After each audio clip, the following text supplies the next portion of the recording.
Teman-teman, tahu nggak sih kalau ada suatu organisasi yang hidup jam nih di sekitaran Candi Borobudur? Organisasi ini menyangkut kebudayaan-kebudayaan yang ada di Indonesia loh. Kali ini kami akan bantu spill dan bedah nih dengan kacamata yang berbeda.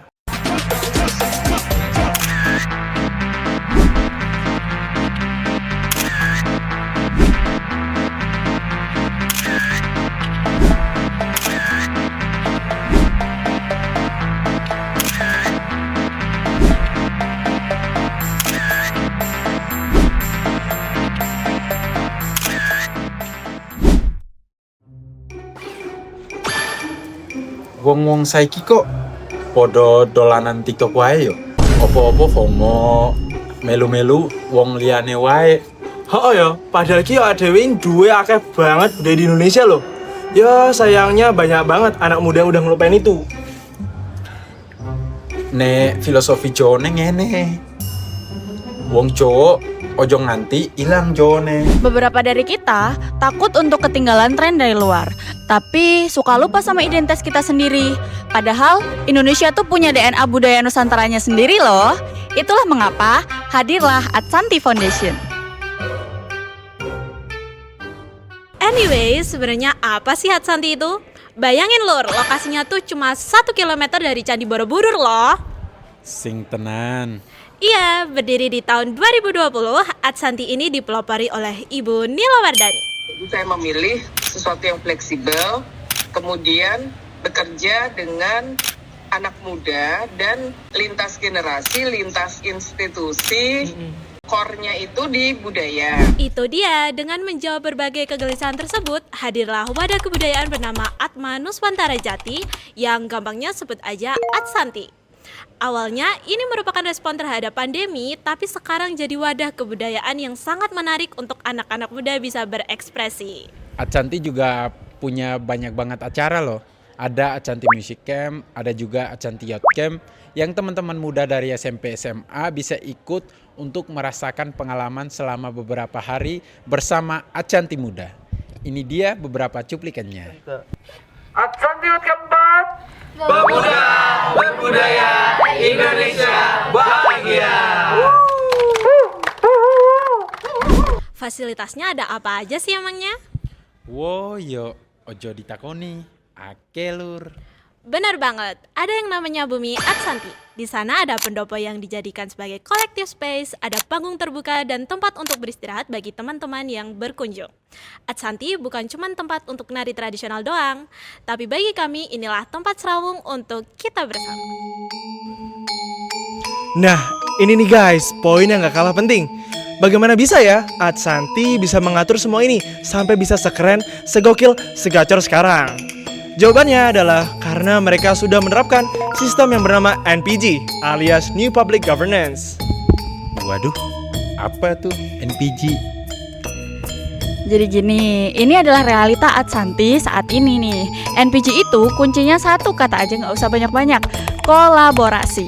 Adsanti sadar dia nggak bisa solo player.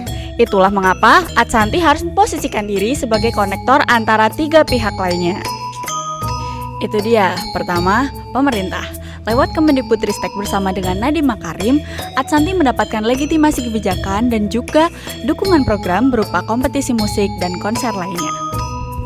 Lalu yang kedua ada dengan pihak swasta nih. Lewat Jarum Foundation, Adsanti mendapatkan support berupa dana untuk membangun infrastruktur Bumi Adsanti. Padahal sebelumnya Jarum belum pernah loh untuk melakukan dukungan atas kerjasama dalam hal-hal seperti ini. Nah, dan yang terakhir nih, dengan masyarakat itu sendiri. Kita sangat berterima kasih sekali dengan adanya budaya Mibunani Tumprapinglian ya. Itu juga ini salah satu untuk membuktikan bahwa kita bersama-sama di sini berbagai macam suku, golongan ataupun apapun Allah menjadi satu. Masyarakat sekitar Borobudur juga secara tidak langsung diikutsertakan dalam kegiatan-kegiatan di Adsanti itu sendiri. Anak-anak muda yang dihadirkan, warga-warga lokal di sekitar Borobudur semuanya diikutsertakan. Oh, jadi gitu ya NPG. Strukturnya cair banget karena networking yang saling terhubung satu dengan yang lainnya. Hasilnya, ya jelas tercipta ekosistem yang sangat sustainable. Program-program kayak Adsanti Youth Camp juga sukses karena ngebuat semua pihak turun tangan. Jadi, pada setuju kan kalau Adsanti ini jadi salah satu contoh sukses NPG? Setuju. Guys, coba deh kita berandai-andai. What if kalau sistem NPG tadi kita hilangin nih dari Adsanti? Wah, iya juga ya. Gimana kalau pakai OPA? Kalau NPS? Kalau NPM? Jujur, boleh juga tuh. Kalau tau gue mah, menarik benar. Oke, coba dulu kita menjelajah ke sistem OPA dulu. OPA atau All Public Administration.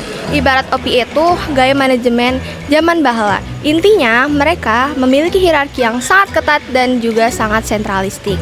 Bayangin aja deh, kalau ada organisasi yang mindset birokrasinya itu bos selalu benar. Itu dia. Gini nih, kalau Adsanti pakai OPA, fix banget, red flag parah. Bayangin aja kalau Adsanti jadi kaku banget kayak kanebo kering. Di bawah kepemimpinan Baginda Kanda Ibu Dani, struktur organisasi bakal kayak piramida. Yang pertama, segala keputusan yang dibuatnya itu pusatnya ada di puncak piramida, yang dimana sifatnya itu top down banget. Lalu, udah gitu, staff-staffnya yang ada hanya akan menjadi robot pelaksana aja. Waduh, yo rapena yo. Terus hubungannya sama masyarakat gimana? Anyway, nggak bisa, soalnya mereka satu arah. Adsanti bakal bilang kalau program pelestarian budaya dari kami, semua masyarakat wajib mengikuti segala peraturan yang ada, dilarang protes. Kreativitas anak muda akan sangat mati karena disebut, wah nggak bisa mas, ini nggak sesuai prosedur. Udah gitu ya, kalau misalkan Adsanti nih dijalankan dengan sistem OPA, bisa aja nanti Bu Dani bakal ngebentuk timnya sendiri. Ya mungkin orang dalam kepercayaannya gitulah ya. Untuk apa? Untuk bisa menjalankan Adsanti ini sesuai dengan apa yang Bu Dani mau. Jadi timnya ini bakal ngikutin terus apa perintahnya Bu Dani. Oke, 3 kata deh. Birokratis, lambat, dan membosankan. Nggak banget deh. Selanjutnya, masuk nih yang kedua, NPM atau New Public Management. NPM ini muncul saat pemerintah otaknya udah kayak pebisnis handal nih. Ya gini deh, NPM tuh mengadopsi nilai-nilai seperti efisiensi dan profit. Nah, kalau Adsanti udah kena virus NPM nih, dia bakal berubah banget jadi kapitalis. Ya, fokus utamanya bakal bergeser. Bukan lagi tentang culture, tapi cuan. Adsanti bakal dikelola kayak PT atau personal terbatas. Sebenarnya Gaudi.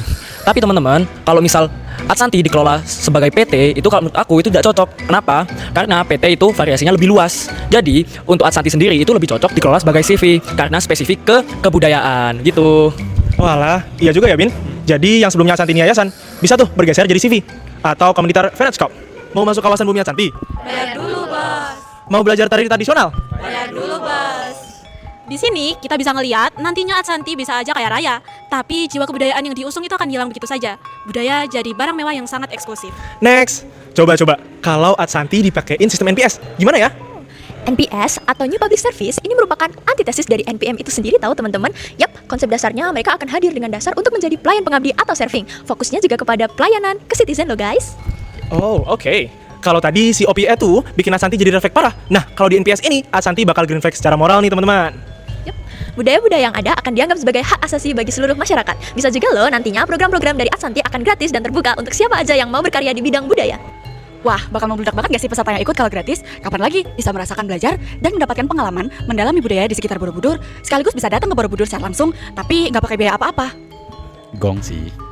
Tujuannya memang demokratis banget, memanusiakan manusia lewat seni asik. Tapi ada tapinya nih. Nantinya Adsanti bakal sangat berat dalam mengurusi pendanaan dan juga ongkosnya. Karena tanpa strategi bisnis seperti NPM ataupun kolaborasi seperti NPG yang dukungannya sangat besar dan membantu, ya kemungkinan Adsanti bisa bangkrut karena kehabisan bensinnya.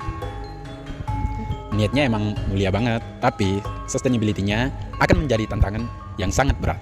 Oke. So, kesimpulannya apa nih dari keempat multiverse Adsanti tadi? Ya bisa dilihat ya kalau sebenarnya Adsanti itu bisa banget loh pakai sistem yang mana aja. Oke. OPA, Bisa, NPM, bisa, NPS, bisa. NPG. Ya bisa banget. Oke. Jelas ya, karena untuk bisa mengurus kebudayaan di era sekarang, kita butuh banget gaya NPG ini. Kita semua butuh ekosistem yang bisa hadir dan saling support satu sama lainnya. Yes, Adsanti udah membuktikan kalau budaya kita itu keren, modern, dan juga menghidupi banyak orang-orang di sekitar. Sekarang giliran kita. Jalan-jalan ke Candi Borobudur. Singgah sebentar di Bumi Acanti.